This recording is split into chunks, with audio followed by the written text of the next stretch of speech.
Next है rectifier का another type, full wave rectifier पढ़ रहे थे अपन। उसके अंतर्गत पढ़ेंगे अपन bridge type full wave rectifier के बारे में, bridge type full wave rectifier के बारे में पढ़ेंगे। ठीक है, तो फुल वेव रेक्टिफायर क्या होता है, जैसे कि हमने बताया था कि ये इनपुट एसी सिग्नल के होल साइकिल या फिर कंप्लीट साइकिल को पल्स सेटिंग डीसी में कन्वर्ट करता है। ठीक है, फुल वेव रेक्टिफायर का on the basis of circuit मैंने दो टाइप बताया था, एक को centre taped full wave rectifier बताया, दूसरे को मैं क्या बताया था, bridge type full wave rectifier. दोनों जो क्लासिफिकेशन है वो on the basis of circuit है। तो bridge type full wave rectifier के बारे में पढ़ेंगे कि bridge type full wave rectifier basically एक ऐसा फुल वेव रेक्टिफायर सर्किट होता है जिसमें 4 डायोड्स हैं वो आपस में ब्रिज फॉर्म में अरेंज्ड रहता है। ठीक है, फिर से लिख देता हूँ मैं इसको, डायोड बेस्ड इलेक्ट्रॉनिक सर्किट। ठीक है, तो ये डायोड बेस्ड इलेक्ट्रॉनिक सर्किट होता है, मतलब डायोड को यूज़ करके हम इस सर्किट का डिज़ाइन करते हैं। वैसे रेक्टिफायर देखा जाए तो डायोड का एक एप्लीकेशंस है। ठीक है, तो डायोड बेस्ड एक इलेक्ट्रॉनिक सर्किट होता है जो जिसमें 4 डायोड्स होता है। ठीक है, इसमें क्या रहता है, 4 डायोड्स रहता है, और 4 डायोड्स हैं वो किस ऑर्डर में कनेक्टेड रहता है, ब्रिज फॉर्म में। ठीक है, तो ब्रिज फॉर्म में कनेक्टेड होता है। ठीक है, तो 4 डायोड से आपस में ब्रिज फॉर्म में क्या रहता है, कनेक्टेड। तो ब्रिज फॉर्म में कनेक्टेड होने के कारण ही इस रेक्टिफायर को bridge type full wave rectifier कहा जाता है, क्योंकि ये rectifier circuit input AC signal के कंप्लीट साइकिल को पल्सेटिंग डीसी में कन्वर्ट करता है। चूँकि इस रेक्टिफायर सर्किट में 4 डायोड्स यूज़ होता है और 4 जो डायोड्स हैं वो आपस में ब्रिज फॉर्म में कनेक्टेड रहता है। तो ब्रिज फॉर्म में कनेक्टेड होने के कारण ही इस रेक्टिफायर सर्किट को क्या बोलते हैं, bridge type full wave rectifier कहा जाता है। ठीक है, तो on the basis of circuit ये फुल वेव रेक्टिफायर का ही टाइप है। आप सबको पता है कि कोई भी रेक्टिफायर हो उसमें एक क्या रहेगा, ट्रांसफार्मर रहेंगे। कौन सा ट्रांसफार्मर यूज़ होता है, स्टेप डाउन ट्रांसफार्मर यूज़ होता है। स्टेप डाउन ट्रांसफार्मर है, 4 डायोड्स बना देता हूँ मैं, 4 डायोड, चारों डायोड किस ऑर्डर में कनेक्टेड रहेंगे, ब्रिज ऑर्डर में, ब्रिज ऑर्डर में कनेक्टेड रहता है। 4 डायोड्स हैं वो आपस में ब्रिज ऑर्डर में कनेक्टेड रहते हैं, और ब्रिज ऑर्डर में ही कनेक्टेड होने के कारण ही इसको क्या बोलते हैं, bridge type full wave rectifier बोलते हैं। ठीक है, तो ये हमारा सर्किट है। ठीक, ये लोड रजिस्टर RL, मैं अपने ओर से लोड में फ्लो होने वाले लोड करंट मार्किंग कर देता हूँ। जैसे ही इसमें लोड करंट का फ्लो होगा, लोड के क्रॉस वोल्टेज डेवलप होंगे जो कि आउटपुट वोल्टेज है। इस आउटपुट वोल्टेज को क्या बोलते हैं अपन, pulsating DC output, pulsating DC output voltage, pulsating DC output voltage. ठीक है, इसमें diode D1, diode D2, diode D3 and diode D4।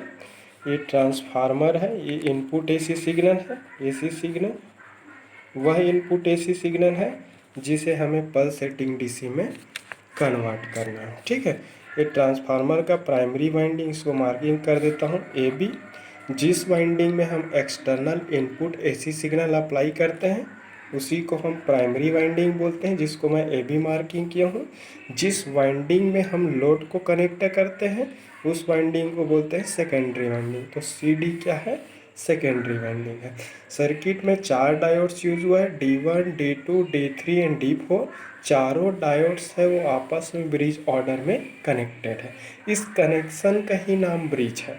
4 diodes bridge form में कनेक्टेड होने के कारण ही इस रेक्टिफायर सर्किट को bridge type full wave rectifier circuit कहा जाता है। एक ब्रिज के 4 जंक्शंस दिख रहे हैं, जिनमें से 2 जंक्शंस हैं। 2 जंक्शंस के क्रॉस ट्रांसफार्मर के सेकेंडरी वाइंडिंग को कनेक्ट किया गया है और इन दोनों जंक्शन के बीच एक्सटर्नल लोड रेजिस्टेंस RL को, RL में फ्लो होने वाले करंट को मैंने लोड करंट माना कि सपोज लोड करंट है वो डाउनवर्ड डायरेक्शन में फ्लो हो रहा है। करंट फ्लो होने से लोड के अक्रॉस जो वोल्टेज डेवलप होगा उसको मैं आउटपुट वोल्टेज बोला, और वह आउटपुट वोल्टेज है वो पल्सेटिंग DC आउटपुट वोल्टेज है। क्लियर हुआ? तो ये फुल वेव रेक्टिफायर का टाइप है, ऐसा रेक्टिफायर सर्किट जो इनपुट AC सिग्नल के complete cycle that means positive as well as negative both half cycle को पल्सेटिंग DC में कन्वर्ट करता है, फुल वेव रेक्टिफायर सर्किट कहलाता है। चूँकि 4 डायोड्स होता है और 4 डायोड्स आपस में ब्रिज ऑर्डर में कनेक्टेड रहते हैं। ब्रिज ऑर्डर में डायोड्स कनेक्टेड होने के कारण ही इसे bridge type full wave rectifier circuit कहा जाता है। ठीक है, सर्किट में AB प्राइमरी वाइंडिंग है, CD सेकेंडरी वाइंडिंग है, ये ट्रांसफार्मर है और ये कौन सा ट्रांसफार्मर है? Step down transformer. Step down transformer क्या करता है? हाई AC वोल्टेज को लो आउटपुट AC में कन्वर्ट करता है। तो सिर्फ ये अपने आप में AC टू AC कन्वर्टर है और पूरा कंप्लीट सर्किट मिलाकर AC to pulsating DC converter बन गया। क्लियर हुआ? अब हम इसकी ऑपरेशंस को पढ़ेंगे। ऑपरेशन में इनपुट आउटपुट वेवफॉर्म के बारे में डिस्कशन करेंगे। मैं इनपुट वेवफॉर्म बना देता हूँ। ये है आपका इनपुट वेवफॉर्म ओमेगा टी, ये आपका इनपुट वोल्टेज है Vin, इनपुट वोल्टेज की maximum amplitude peak amplitude Vm, ये 0 है, ये आपका पाई है, ये आपका 2 पाई, ये आपका 3 पाई, ये है क्या है 4 पाई है। ठीक है, ऑपरेशन के साथ इसका वेव फॉर्म ड्रॉ करते जाएंगे। तो जैसे हम इनपुट एक्सटर्नल इनपुट वोल्टेज है, वह एक्सटर्नल इनपुट वोल्टेज है जिसे हमें पल्सेटिंग DC में कन्वर्ट करना है। तो जैसे ही एक्सटर्नल इनपुट AC सिग्नल को ट्रांसफार्मर के प्राइमरी वाइंडिंग AB के अक्रॉस अप्लाई करते हैं, इनपुट AC सिग्नल की positive half cycle omega T equal to 0 से पाई, ये पॉजिटिव हाफ साइकिल है। 0 से पाई के लिए सर्किट का A टर्मिनल पॉजिटिव और B टर्मिनल क्या हो जाता है निगेटिव। किसके लिए? From omega T equal to 0 to pi. जैसे ही पॉजिटिव हाफ साइकिल अपीयर होते हैं, सर्किट के A पॉइंट पे पॉजिटिव वोल्टेज आ जाते हैं और B पॉइंट पर क्या कौन सा वोल्टेज अपीयर होता है? Negative voltage. ट्रांसफार्मर एक्शन होता है और ट्रांसफार्मर एक्शन होने से इसके सेकेंडरी वाइंडिंग पर भी वोल्टेज इंड्यूस हो जाता है। इंड्यूस्ड वोल्टेज C पॉइंट पे पॉजिटिव और D पॉइंट पे क्या होता है नेगेटिव। C पॉइंट पे पॉजिटिव वोल्टेज इंड्यूस होने से diode D2 forward bias, but diode D1 है वो रिवर्स बायस हो जाता है। D पॉइंट पे निगेटिव वोल्टेज अपीयर होने से diode D4 forward bias, but D3 है वो क्या हो जाता है हाईली रिवर्स हो जाता है। तो D1 और D3 हाईली रिवर्स बायस्ड होने के कारण ये दोनों डायोड है वो कंडक्ट नहीं हो पाता। कंडक्ट नहीं हो पाता मतलब ये दोनों डायोड है वो ऑफ मोड में रहते हैं। ऑफ मोड में रहते हैं मतलब इस ओपन सर्किट की तरह ट्रीट करता है। ओपन सर्किट की तरह ट्रीट करता है मतलब इससे होकर कोई भी इलेक्ट्रिकल करंट का फ्लो नहीं होता। बट डायोड D2 और D4 हाईली फॉरवर्ड बायस्ड होने के कारण दोनों टर्न ऑन हो जाता है और ऑन होने से ये दोनों डायोड है वो ऑन स्विच, क्लोज स्विच और शॉर्ट सर्किट की तरह बिहेव करना शुरू कर देता है। फाइनली करंट C से डायोड D2 से होकर लोड रजिस्टर RL से होते हुए डायोड D4 D4 से होते हुए D पॉइंट में सर्कुलेट होता है। देखो जो जो डायोड टर्न ऑन होगा उससे ही करंट का फ्लो होगा, क्योंकि ऑन होगा वो ऑन स्विच की तरह वर्क करेंगे और ऑफ रहेंगे वो ओपन सर्किट के। तो C पॉइंट, C से डायोड D2, D2 से RL, RL से D4, D4 से होते हुए D पॉइंट। सर्किट के लोड में फ्लो होने वाला करंट एजम्पशन डायरेक्शन में ही फ्लो हो रहा है, इस कारण फ्लोइंग लोड करंट पॉजिटिव होगा। लोड करंट के पॉजिटिव होने से लोड के क्रॉस डेवलप्ड आउटपुट वोल्टेज भी पॉजिटिव। अगेन ये आउटपुट जो वोल्टेज है इस वोल्टेज का क्या हो जाएगा, इक्वल हो जाएगा। ये हो गया पॉजिटिव हाफ साइकिल के लिए आउटपुट वेवफॉर्म। ये 0, ये V0 है, पाई, 2 पाई, 3 पाई, और ये नेक्स्ट देखते हैं हम निगेटिव हाफ साइकिल के लिए। Negative half cycle from omega T equal to pi से 2 पाई के लिए। तो पाई से 2 पाई के ड्यूरेशन के लिए जैसे ही निगेटिव हाफ साइकिल ट्रांसफार्मर के प्राइमरी वाइंडिंग पर पेयर होता है, प्राइमरी वाइंडिंग का ए टर्मिनल नेगेटिव वोल्टेज इंड्यूस होता है और बी पर क्या हो जाता है, पॉजिटिव। ठीक है, ट्रांसफार्मर एक्शन होते हैं और फैराडे के इलेक्ट्रोमैग्नेटिक इंडक्शन फिनोमेना के कारण इसके सेकेंडरी वाइंडिंग पर भी वोल्टेज इंड्यूस हो जाता है। इंड्यूस्ड वोल्टेज सी पॉइंट पे निगेटिव और डी पॉइंट पे क्या होता है, पॉजिटिव। सी पॉइंट पे निगेटिव वोल्टेज इंड्यूस होने से diode D2 highly reverse biased हो जाता है और हाईली रिवर्स बायस्ड होने की वजह से ये टर्न ऑफ हो जाते हैं।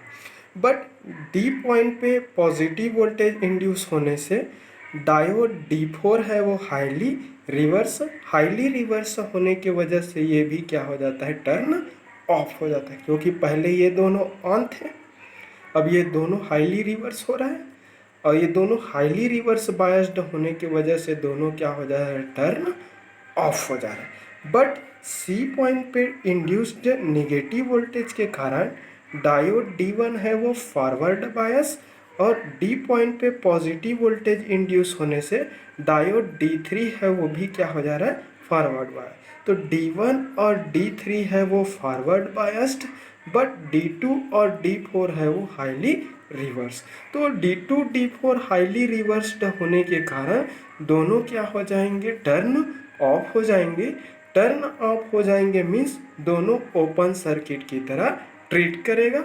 ओपन सर्किट की तरह ट्रीट करेंगे मीन्स इससे होकर कोई भी इलेक्ट्रिकल करंट का फ्लो नहीं होगा। D1 और D3 फॉरवर्ड बायस्ड होने की वजह से टर्न ऑन होगा, कंडक्ट हो जाएगा और कंडक्ट होकर के ये दोनों ऑन स्विच की तरह, क्लोज स्विच की तरह या फिर शॉर्ट सर्किट की तरह बिहेव करना शुरू कर देगा। फाइनली इससे होकर इलेक्ट्रिकल करंट का फ्लो होना शुरू हो जाएगा। Flowing electrical current D point से डायोड D3 से लोड रजिस्टर RL से होते हुए डायोड D1 से होते हुए सी पॉइंट में क्या होंगे, सर्कुलर है। ध्यान रहे कि ऑलवेज इस सर्किट में करंट का फ्लो जो है वो पॉजिटिव इंड्यूस्ड पोलैरिटी वाले टर्मिनल से ही होगा। अभी डी पॉइंट पे पॉजिटिव था तो करंट ऐसे फ्लो हुआ, पहले सी पॉइंट पे पॉजिटिव था तो करंट सी पॉइंट से स्टार्ट हुआ था। ठीक है, तो लोड में फ्लो होने वाला करंट अब भी एजम्पशन डायरेक्शन में ही फ्लो होता है, इस कारण फ्लोइंग लोड करंट पॉजिटिव होगा। लोड करंट के पॉजिटिव होने से डेवलप्ड आउटपुट वोल्टेज भी पॉजिटिव। अगेन ये डेवलप्ड आउटपुट जो वोल्टेज है वो CD के अक्रॉस डेवलप्ड वोल्टेज का क्या होगा, इक्वल हो जाएगा, क्योंकि ये लोड और सोर्स क्या हो जाएंगे, पैरेलल में हो जाए। तो लोड करंट पॉजिटिव होने से लोड वोल्टेज का वैल्यू भी पॉजिटिव, इस कारण इसको मैं एक्सिस के ऊपर ड्रॉ करूँगा। ठीक है, फिर से नेक्स्ट पॉजिटिव हाफ साइकिल आएगा 2 पाई से 3 पाई के लिए। 2 पाई से 3 पाई के लिए ए पॉइंट पॉजिटिव होगा, बी पॉइंट पे निगेटिव वोल्टेज डेवलप होंगे। अगेन ट्रांसफार्मर एक्शन होने से सेकेंडरी वाइंडिंग पर भी वोल्टेज इंड्यूस हो जाएगा। इंड्यूस्ड वोल्टेज सी पॉइंट पे पॉजिटिव और डी पॉइंट पे क्या होगा, निगेटिव। सी पॉइंट पे पॉजिटिव वोल्टेज इंड्यूस होने और डी पॉइंट पे निगेटिव वोल्टेज इंड्यूस होने से डायोड D2 और D4 फॉरवर्ड बायस में रहेंगे, बट D1 और D3 हाईली रिवर्स होने की वजह से ऑफ रहेगा, इससे होकर कोई इलेक्ट्रिकल करंट का फ्लो नहीं होगा। D2 D4 फॉरवर्ड बायस्ड होने के कारण टर्न ऑन हो जाएंगे। टर्न ऑन होने से इससे होकर एक इलेक्ट्रिकल करंट का फ्लो होना शुरू हो जाएगा। Flowing electrical current C point से डायोड D4 से लोड रजिस्टर RL से होते हुए डायोड D4 से होते हुए D पॉइंट पे सर्कुलेट होंगे। लोड में फ्लो होने वाला करंट एक्चुअल एजम्पशन डायरेक्शन में ही फ्लो होता है, इस कारण फ्लोइंग लोड करंट पॉजिटिव होगा। लोड करंट पॉजिटिव होने से लोड के क्रॉस डेवलप्ड आउटपुट वोल्टेज भी क्या होंगे, पॉजिटिव होगा। तो वेव फॉर्म को ऊपर ड्रॉ करना पड़ेगा। तो 2 पाई से 3 पाई के बीच क्या हो रहा है, फिर से अपन का आउटपुट मिल रहा है। फिर से नेक्स्ट निगेटिव हाफ साइकिल 3 पाई से लेकर 4 पाई के लिए सर्किट के प्राइमरी वाइंडिंग के ए टर्मिनल पर निगेटिव वोल्टेज और बी टर्मिनल पर पॉजिटिव वोल्टेज क्या हो जाएगा, इंड्यूस हो जाएगा। अगेन ट्रांसफार्मर एक्शन होने से इसके सेकेंडरी वाइंडिंग के अक्रॉस एक वोल्टेज इंड्यूस हो जाएगा। इंड्यूस्ड वोल्टेज सी पॉइंट पे निगेटिव और डी पॉइंट पे क्या हो जाएंगे, पॉजिटिव। सी पे निगेटिव वोल्टेज और डी पे पॉजिटिव वोल्टेज इंड्यूस होने के कारण डायोड D2 और D4 है वो हाईली रिवर्स हो जाएंगे। हाईली रिवर्स होने की वजह से D2 और D4 टर्न ऑफ हो जाएगा, ओपन सर्किट की तरह ट्रीट करेगा, इससे होकर कोई भी इलेक्ट्रिकल करंट का फ्लो नहीं होंगे। बट D1 और D3 फॉरवर्ड बायस्ड होकर के टर्न ऑन हो जाएंगे, ऑन स्विच की तरह बिहेव करेगा, क्लोज स्विच की तरह बिहेव करेंगे, शॉर्ट सर्किट की तरह बिहेव करेगा। फाइनली इन दोनों से होकर एक इलेक्ट्रिकल करंट का फ्लो होगा। Flowing electrical current D point से डायोड D3 से लोड रजिस्टर RL से होते हुए डायोड D1 से होते हुए सी पॉइंट पे क्या होंगे, सर्कुलेट होंगे। लोड में फ्लो होने वाला लोड करंट पॉजिटिव डायरेक्शन में फ्लो होता है, इस कारण फ्लोइंग लोड करंट पॉजिटिव होगा। लोड करंट पॉजिटिव होने से डेवलप्ड आउटपुट वोल्टेज भी क्या मिलेंगे, पॉजिटिव होंगे। Again source voltage equal to क्या हो जाएगा, लोड वोल्टेज। तो देख लो पॉजिटिव हाफ साइकिल के लिए भी आउटपुट मिल रहा है, निगेटिव हाफ साइकिल के लिए भी आउटपुट मिल रहा है, पॉजिटिव के लिए भी आउटपुट और निगेटिव के लिए भी आउटपुट। तो इनपुट एसी सिग्नल की कंप्लीट साइकिल आपने इनपुट दिया, तो इसके लिए भी मिल रहा है, इसके लिए। तो दोनों हाफ साइकिल के लिए हमें पल्सेटिंग डीसी आउटपुट वोल्टेज मिल जा रहा है। तो जो इनपुट एसी सिग्नल के दोनों हाफ साइकिल को पल्सेटिंग डीसी में कन्वर्ट करता है, उसे हम क्या बोलते हैं, फुल वेव रेक्टिफायर कहते हैं। तो ये फुल वेव रेक्टिफायर का ये इनपुट एसी वोल्टेज का वेव फॉर्म है, ये आउटपुट वोल्टेज है, और ये क्या है, पल्सेटिंग डीसी वोल्टेज है, पल्सेटिंग डीसी वोल्टेज है। तो ये रहा operation of bridge type full wave rectifier. Advantage क्या है इसका, एडवांटेज तो ये है कि ये जो रेक्टिफायर सर की इनपुट एसी सिग्नल की कंप्लीट साइकिल को पल्सेटिंग डीसी में कन्वर्ट करता है, तो इसमें आउटपुट जो डीसी वोल्टेज मिलता है वो आउटपुट डीसी एवरेज वैल्यू क्या होती है, हाई होता है। मतलब हाफ वेव के रिस्पेक्ट में 2 टाइम्स मिलता है, ठीक है। तो इसकी आउटपुट डीसी वोल्टेज हाई होने के कारण आउटपुट डीसी पावर हाई होगा, और आउटपुट डीसी पावर हाई होने के कारण इसकी इफिशियंसी भी क्या होती है, हाई होती है। तो एक एडवांटेज ये है कि इसकी इफिशियंसी हाई होती है। दूसरा एडवांटेज क्या है, आउटपुट डीसी वोल्टेज है उसकी एवरेज डीसी वैल्यू क्या भी मिलता है, वो भी हाई मिलता है। तीसरा क्या है इसमें एडवांटेज, क्या है इसमें लॉसेस की वैल्यू क्या है, कम है। क्यों लॉसेस कम है, क्योंकि ये कंप्लीट साइकिल को पल्सेटिंग डीसी में कन्वर्ट कर रहा है, दोनों के लिए आउटपुट मिल रहा है, इस कारण इसमें पावर की लॉसेस जो होता है क्या होता है, कम होता है। तो power losses is very low, ये भी एक एडवांटेज हुआ। Output DC voltage is large, ये भी एक एडवांटेज हुआ। इसकी इफिशियंसी क्या होती है, ज़्यादा होती है। इसकी इफिशियंसी क्या होता है, 81.2। तो कोई भी bridge type full wave rectifier की मैक्सिमम एफिशिएंसी 81.2 होता है, जो कि हाफ वेव के रिस्पेक्ट में 2 गुना होता है। अगला बात ये है कि इसकी आउटपुट डीसी वोल्टेज ज़्यादा होने के कारण इसमें रिपल्स की वैल्यू क्या होती है, कम। तो ये भी इसका एडवांटेज है, ripples is low as compare to half wave rectifier. Half wave rectifier की तुलना में इसमें रिपल की मात्रा क्या होती है, बहुत ही कम होती है। ये भी इसका एडवांटेज है। ठीक है, समझ में आ रहा है कि नहीं आ रहा? सभी लोग एक बार में समझ नहीं आएगा, 2 बार 3 बार रिपीट कर कर के वीडियो देखना, सब क्लियर हो जाएगा।